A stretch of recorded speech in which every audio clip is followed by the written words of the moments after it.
Inflation is back, and it could be back with a vengeance. Prices have risen by the highest rate since 1997, when these prices indexes began. And that means that the consumer prices index, on which inflation figures are based, had the highest leap since records began in 1997. And this is as the economy opens up in the UK following a number of lockdowns and restrictions and that sort of thing. These are according to government figures. The increase in the cost of living, as measured by the Consumer Prices Index, reached 3.2% in the year to August. Now you might think, well, 3.2% is not that much. The government own target figures is 2%, so you think it was only 1 and a bit percent above, but actually it's 50% above the government's target inflation figure. And now that doesn't sound much to me, of course, because I've lived through days when there were inflation figures were in the high teens, 15, 16% inflation. The miners and the rail workers going on strike because they want a 20% or 25% pay rise. I think it was a dustman who went on strike in the 70s for a 25% pay rise. Correct me if I'm wrong, but it's one of that group that could bring the country to a standstill. And, we had the winters of discontent and that sort of thing because of high inflation. And then when Margaret Thatcher came to power, they really sort of stamped on inflation, jacked up interest rates to high levels, and that dampened everything down, and inflation was under control. So we haven't seen serious inflation for many years. I would say since 90s, we haven't really seen serious inflation figures. But the Office for National Statistics and the Bank of England say, don't worry, it's all going to be temporary. The markets haven't really reacted. The stock market this morning was barely down at all. When I looked at the UK stock prices, the UK FTSE 100 index was barely down, like a few minus points. I also talked yesterday or a couple of days ago, I talked about the possibility of a stock market crash, which I still think there will be at some stage, a crash, certainly a big correction. Yeah, FTSE was down, 0.11%. The Dow Jones is up. So the markets they don't seem to be worried about these inflation figures, perhaps because they think they will be just temporary, as the Bank of England and the ONS suggested. But I talked about interest rates just a while ago, and the main weapon of governments and central banks against inflation is interest rates. They put up interest rates, that slows everything down. However, if they do that in this case, I think certainly the housing market would collapse, but also the interest payable on government bonds and the billions and trillions of pounds, dollars, euros, you name it, that they've created with bonds and financial stimulus and quantitative easing, that would mean that they would be then paying higher interest on their own bonds, their own loans. So is it going to happen? I don't know. They're between a rock and a hard place. I don't know what they will do to solve this problem. But one thing is for sure is that we all know that in the shops, food prices are higher. Costs of goods coming in from China are much higher. Even just gadgets and things that were so cheap before have gone up. Something that might have cost £10 is now £20 and £30. Petrol's gone up. Lots of things have gone up in the shop. So we know it's happening. We can feel it. I've been talking about this for a few months, and it's only now that the figures are starting to filter through the system, the official figures. So we know what's happening. And I think it will go on a bit longer than the government's suggesting. And one thing I do also know is that one thing is certain to government, that's taxes. The government have got to increase taxes for the next few years, maybe the next 5-10 years, to pay for the billions in financial stimulus and the furlough schemes and all the rest of it to rescue the economy. So what can you do about it? I mean, we can all complain and worry about it, and say, well, the government shouldn't do this and the government should do that. But I guess the Chancellor did the best he could to rescue the economy from going into a serious recession or even a depression. And it kept the stock markets up, but maybe artificially so, because I think stock markets are artificially been kept afloat, and so is the property market because of the amount of liquidity going into the economy. As that comes back, we could see a change there, and that's why I was predicting that you should rebalance your portfolios in stocks and shares to make sure that you're safe if there is a correction or a big stock market crash. It will come at some time. I don't know when. Nobody knows actually when. So the world of business has changed, right? Are you adapting to the new world order? We know that things have changed. The biggest you might say, well, I'm hoping that things will go back to normal, but they're not going to go back to normal. So unless you adapt and change, your business will go into decline. And one of the biggest revolutions in business is obviously the online trading. Look at companies like Zoom, and all the meetings and that people are holding on Zoom.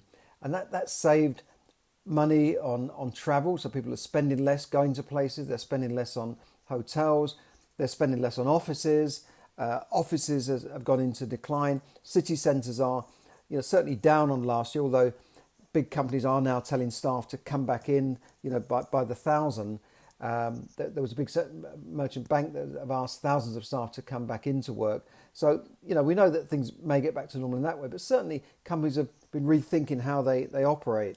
And, but that's just one part of it. The amount of money that's now spent online has exploded, and businesses that have adapted to this have gone up in value and made billions and trillions more in the last year. And businesses that haven't have just gone out of business. We look at stores in the high street that have adapted to the online world. They are thriving. Others like Debenhams, they're gone. 100 years of trading gone. John Lewis in decline. John Lewis closing down 80 odd stores, turning the upper floors into offices, into flats rather, not offices. So we know that you have to change, and John Lewis is one of those companies that is adapting. They are changing. But you too, as a small business, can also adapt and learn how to do more business online. I did a few podcasts recently where I was going out to look at properties, and I was appalled by the lack of response I got from some agents to my online inquiries. Now, some agents are very good. Once you've filled in an online form on Zoopla and you've contacted them, they are then in touch with you. You're on their mailing list. They're sending you stuff. They're contacting you. But others don't. Others have never sent me an email, not even one email and I've sent them 2 or 3 emails. And the guy said, well, it might go to your junk box. No, it's not in my junk box. And then you have to click a button and approve it so we can send you more emails. What a load of rubbish. And I've still not heard from them again. They showed me one property and that's it. Not heard from them. Now, they need some work there. I could help them adapt their business to online world, to the new way of thinking. Because I'm not going to go into their shop down the high street, which is half the time is closed anyway. So we can't open the door because of COVID. I'm not going to go into their offices. I did pass some of these companies' offices on a Saturday afternoon. They were closed. Unbelievable. So businesses have got to adapt to this. And even as a small business, you can adapt. You can move your business to online marketing.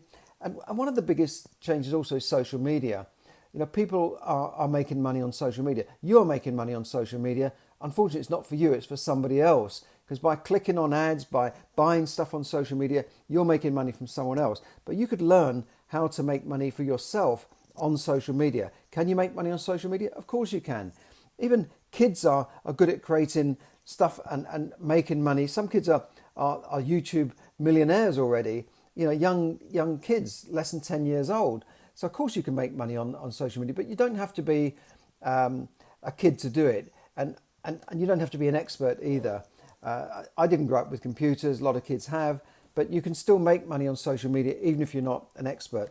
Now, I follow a guy called Paul O'Mahony, who wrote a book called Rethink Social Media. In other words, stop wasting time on social media and start making money on social media. Now, you don't need to read the book. In fact, it's a very long book. You don't need to read all these pages.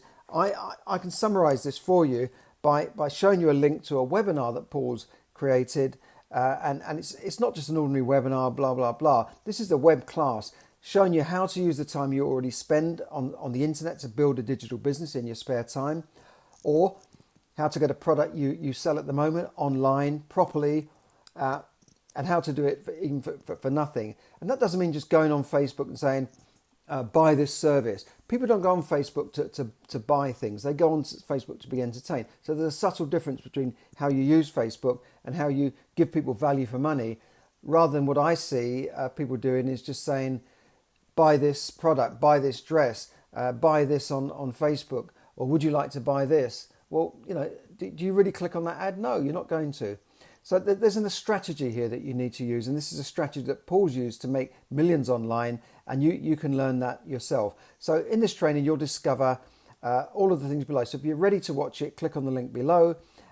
If you own a business, if you own a business and you want to improve that business by using online marketing methods, or you want to own a business but without quitting your job, you don't want to get into a physical business where you're spending tens of thousands of pounds getting into that business, or you're just serious about building a profitable online business, or you're tired of wasting time on social media and would like instead to start making some money.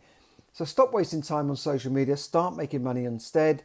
Click on the link below and watch this free web class. I promise you it's really packed with value. It lasts for about an hour and a half, and you'll really learn something that you can use today. So thanks for listening, everyone.